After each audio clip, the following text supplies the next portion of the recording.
Well, well. Guess what we got in play, good people? It's still the same morning from the Formula One Las Vegas GP. And just like when you go to Vegas, the betting houses are not set up for you to win. There's an enormous amount of corruption. The mob pretty much owns the town. And casinos, yeah, they're there to take all your money. Looks like McLaren found out, or you know what? Let me rewind that. It looks like McLaren fucked around and found out. So the FIA seemed to be fast at work.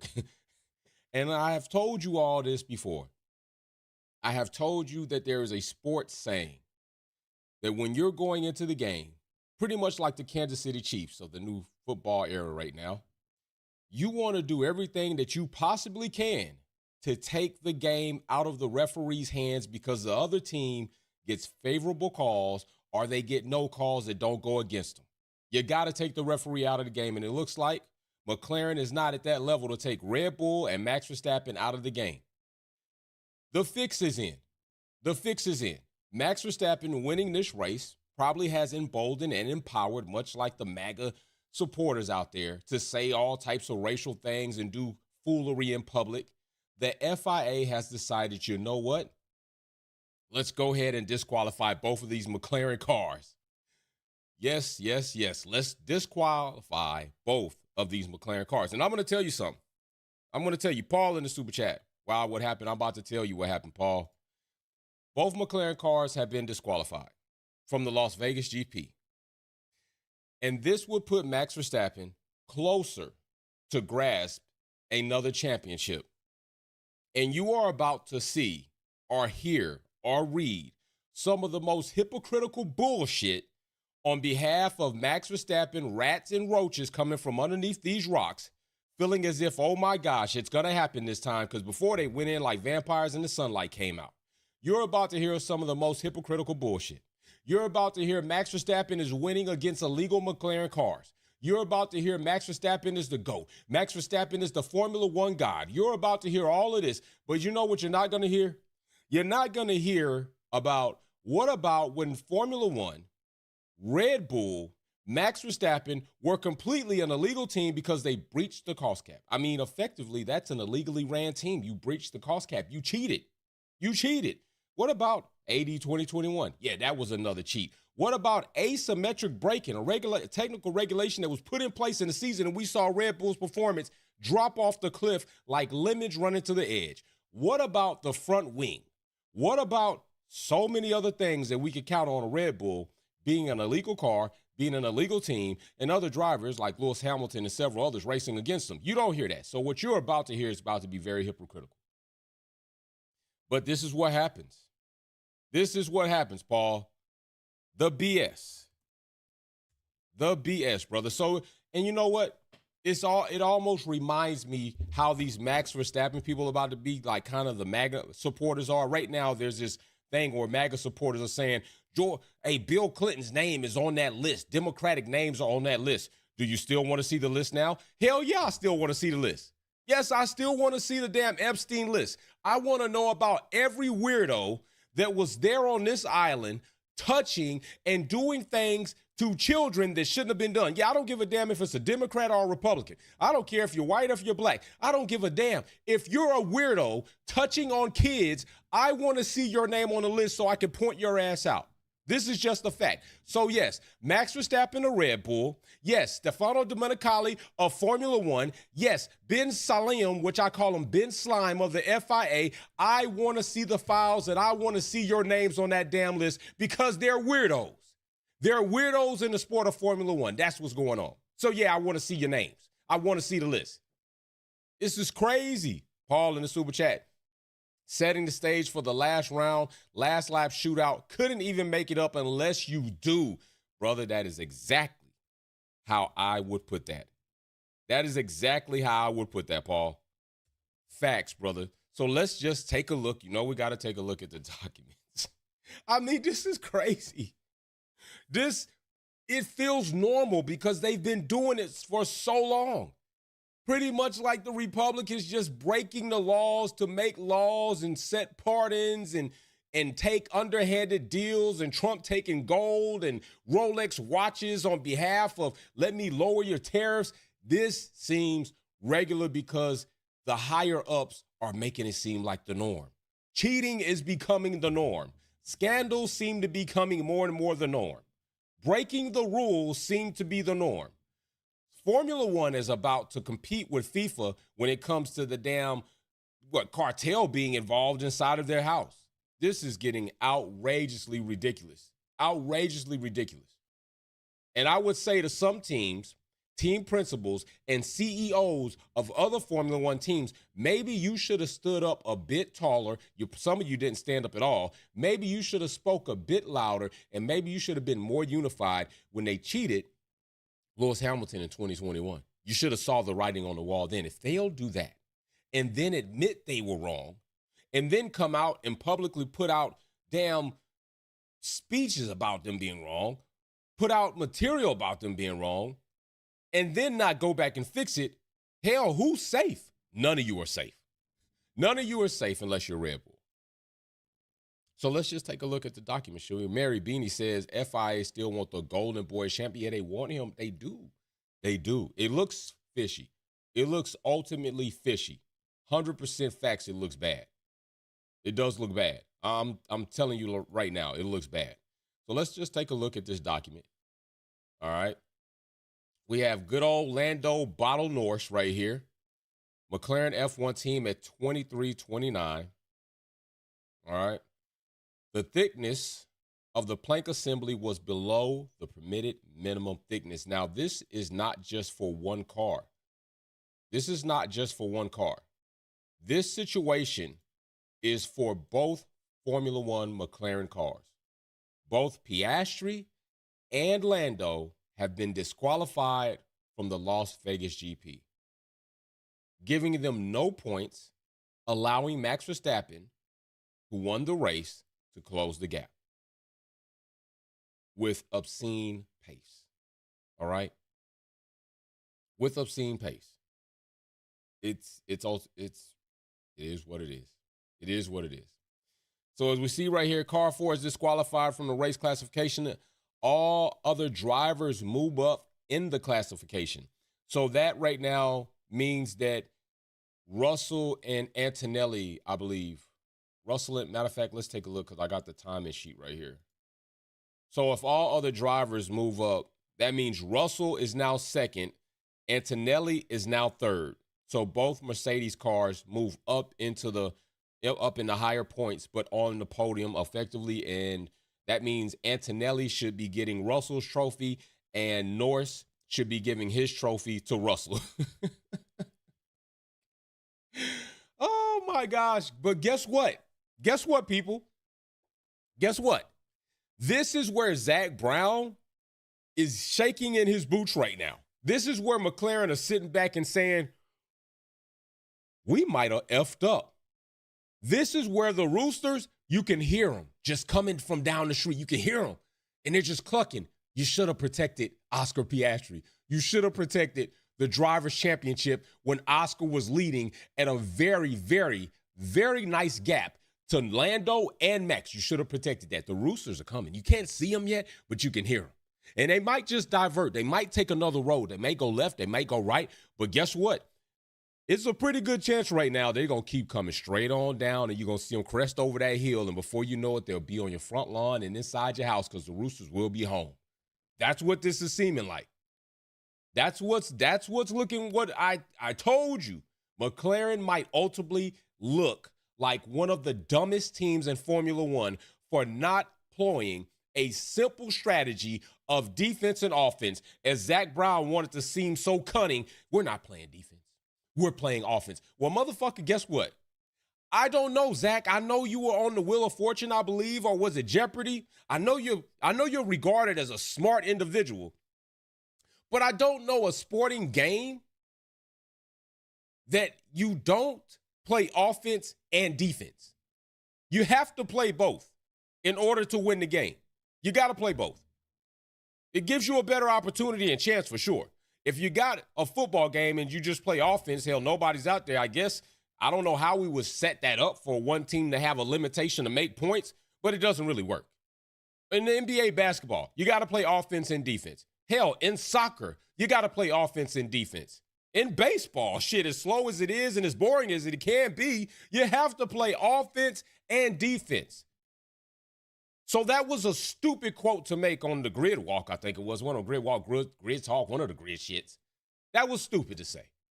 And it ultimately shows you trying to excuse your responsibility of being fair and impartial according to papaya rules. And now it is starting to get hot in that kitchen of McLaren. Because if Max Verstappen wins this championship, you will look back and say, we really screwed it up. Yeah, not once, but twice, years back to back. And there's a possibility that you won't be here next year. There's a possibility you will not be in this position next season. It's possible. It is highly possible. What's up, Stinky Juan? I haven't seen you in a minute, brother. What's going on? This is crazy. This is crazy. If you go back all the times they could have implemented team orders when Oscar Piastri was well in right to have those team orders to protect that driver's championship lead, this is going to look crazy. It is. It's going to look silly. It's going to look silly on McLaren. I don't care if you try to go back and you just parcel some here, some. It looks silly because you didn't try. And if you didn't try, there's going to be a lot of digging, a lot of sorting to try to excuse you for not even trying. You should have implemented team orders. You should have done it. So as we come down here, looking at the rest of the document, you'll see the rear skid of car 4, right in here. All right, the rear skid of car 4 was measured and found to be below the minimum thickness of 9 millimeters specified under Article 3.5.9 of the technical regulations. The relevant measurements were RHS from 8.88 millimeters, RHS rear 8.93 millimeters. The measuring device was Matoyo. Now, I don't know if a lot of you are familiar with Matoyo. I just call it Matoyo, but this company is widely used in all types of areas where, and I think it's Mutatoyo, but either way it goes, I have a pair of micrometers made by this company. And this company is widely used in all types of industries where measurements are very critical, are very important. They're used in the aviation industry. Evidently, now you see here, they're used in the motorsports industry. They're used in the transit industry. They're used in the DOT industry. That is a company that makes a lot of standards. They make a lot of dials. They make a lot of anything where you need to calibrate, whether it be a torqueometer, whether it be a dyno, whether it be another set of calipers, because they do actually make these standard blocks for you to calibrate the calipers. And you have these blocks that have been standard, measured, trued, and you use those blocks to also pretty much qualify, test, audit, and calibrate your calipers or other measuring devices. So that company, I'm very familiar with that company. And if it measures out according to that device, the only person that will be at error will be the person itself. Now, this is what I will tell you. If I were McLaren, what I would do, just to put it out there, I would put in an appeal. And I would put in an appeal, of course, if they didn't show it to you, I would put in an appeal to see the last time those measuring devices were calibrated. Because in an industry like this, there should be a calibration sticker on those micrometers. On whatever measuring device that they use, there should be a calibration sticker saying the date it was calibrated and who calibrated it. If that sticker, by certain standards, if it does exist in Formula One, does not show that it has been calibrated within the nominal time that it's supposed to, sometime it's every 6 months, every year, every quarter, then maybe you got a case to say, hey, you measured our car with a set of calipers that was out of standard. at that point in time. It's out of standard. So I would think that they possibly documented all that because the FIA, unless they didn't. But if they didn't, if I was McLaren, I would definitely ask for that. I would definitely look for that. I would definitely put an appeal in for that just to, hey, just might as well bat something. You can swing and strike out, but you're not going to hit a home run if you don't swing. I will say that. And in my opinion, as you see, as we come down right here, it says accurate within 0.001. All right. Now, I do not see on this document at this point in time. Let me see if I see it right here. Mr.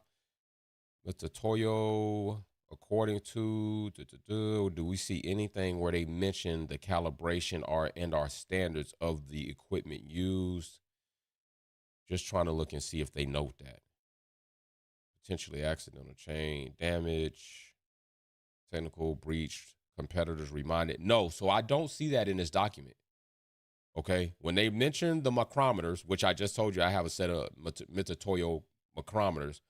Okay, yeah, it goes right here. Purchased in May 2025 and according to the manufacturer's specifications, accurate within 0.001 millimeters. Okay, so listen, these were purchased in May. All right, these were purchased in May. With these being purchased in May, then what you would need to wonder is how often should they be calibrated? That's what you would need to wonder. That would be the good question, because here they definitely outline, because I skipped over that. I didn't see that initially the first time. They definitely outlined that they were purchased in May. So now you're trying to see when and if they should have been calibrated sometime after they were purchased, because May is a long time ago. May is a long time ago. We're in November now, okay? So we're in November, and we're pretty much at the end of November. We count November. So November, we got October, we have September, we have August, then you go back July, then when you go back from there, June, May. That's damn near 6 months. That's damn near six months, because you bought them at the end of May. They say May 2025. Well, they didn't say enter, so you could count May. So May, June, July, August, September, October, November. That's 7 months since these calipers have been purchased. I know in aviation, they have to be calibrated almost if it's not every month, depending on the use, it's every quarter that they have to be calibrated. So 7 months. I would be inquiring if these micrometers have been calibrated and when's the last time. So I'm just saying. I'm just saying. So yeah, hey, you play silly games, you win silly prizes, and McLaren to me are going to look ultimately ridiculous if they lose this driver's championship to Max Verstappen, because I do feel there are things that they could have done to ward that off. Period. For sure. Now, I'm not saying that Lando Norris is not still going to win. I'm not saying that Oscar Piastri still doesn't have a chance to win. I'm not saying any of that. I'm just saying that it's well within possibility that they don't. Because there's one thing that I have said, and I still stand by this, regardless of my objective thinking, is that Red Bull don't make a lot of mistakes, right? But it could be almost put they don't make mistakes that haven't been uncovered or revealed. Because I don't care what anybody says, the FIA and Red Bull just come off very, very So right now you have a total of, you got Max and you got Oscar Piastri tied right now in points. You're looking at a total of 24 points, a race win and a DQ right now. A DQ has brought this within 24 points for both Oscar and Max Verstappen in Formula One, trim form. They're both within 24 points of catching Lando. We still have up on the schedule, upcoming, we have Qatar, which I think might be a sprint weekend. So I think we have 3 events. Yes, we have Qatar, the GP. We have a sprint coming up in one weekend. So we have an opportunity for more points to be grabbed and or lost if you don't finish a racing event. And then we have the most famous, notorious track in circuit in Abu Dhabi 2021. So are we going to see another thievery happen there? Are we about to see another thievery take place this season? I don't know, but I can tell you this. It is crazy. More, and I will say this, just being responsible. Weirder things have happened, but damn, I'd be damned if a lot of weird things don't happen here. And hey, it is what it is. It is what it is. I can say that. It's crazy. It happens. It's happening. We've seen things like this happen before. I'm not completely saying it could be illegal, sham. I think it is. I think it looks crazy. I think it sounds crazy. If it looks like a duck and it quacks like a duck, it might very well be a duck. It could be AI. It could be tricking you. So we'll see what happens going forward. We'll see how this all turns out as things move forward. We'll see what Zach Brown has to say now, since he usually always has something cute and cunning to say. We'll see what Lando Norris's mental headspace is now that he's within one race of losing the Drivers' Championship to Max Verstappen, who he can't even beat to turn 1. Lando Norris can't even beat Max Verstappen to turn 1. I don't know what the hell makes McLaren think he can beat him on equal. He's just not that guy. He's not that guy. He's not. So, yeah, it is what it is. That's what I bring forth to you. And I damn sure wasn't going to come back on here after we got off damn near 2 o'clock in the morning. After I need my nap. We told you we on rotation, and I'm putting a lot of things together for the shelter. I wasn't coming back on there. I was going to get my little rest, get up, and we'll go on this now. But I am finna go and finish preparing the items that we have going for that shelter activation. Big shout out to you all. Turkeys did go out to families yesterday due to the Wolfpack fam and super chats. And now we are putting a bigger activation together. And I will be talking to the director to see if I can do short videos while I'm there in the facility. I don't want to offend or overstep boundaries with people that are going through very difficult times in life to possibly be caught on video and them feeling uncomfortable. We don't want to make anybody feel uncomfortable there. So if he says it's cool, just kind of keep it minimal. I will catch video clips. I'm definitely going to get pictures regardless. And big shout out to you all, because super chats, I have taken some of my super chat money and put that towards that. Quite a bit of the money has gone towards that. And you all have been absolutely awesome, because this is what we do as a Wolfpack family. We do things in the community. Maybe it's not the grand scale that Lewis Hamilton can do or Formula One teams can do or don't do, but we're doing something. And something is better than nothing, especially when you're moving in the right direction. Your heart is whole and your spirits are up when you're doing it. Okay, so big shout out to you all. Incredible Facts Quest in the super chat says that when he made that move, I said the same exact thing. You built like that. Right. Yeah, bro, all the way. He not built like that, man. Lando Norris is too funny. Lando Norris is too funny. All day long, man. All day long. So we will see what happens. We'll keep it moving. But remember what I told you. When Max wins, the rats and roaches come out. They don't come out any other time. When Max was losing and Max getting beat, they was quiet as hell under a rock somewhere. Now you're going to hear hypocritical statements. You're going to see all types of things. They're going to be emboldened. They're going to be in live chats. They're going to be in comment sections, because I'm going to tell you straight up. They act like some real bitches. They act like real punk-ass bitches out here. Typical Max Verstappen Stan fans act like punk-ass bitches. Other times, you won't even see them in the live chat. And I will tell you this. I always set a trap. You can only be in the live chat if you subscribe for 40 minutes or more. So what's that tell you? All right, I'm out. Stupid.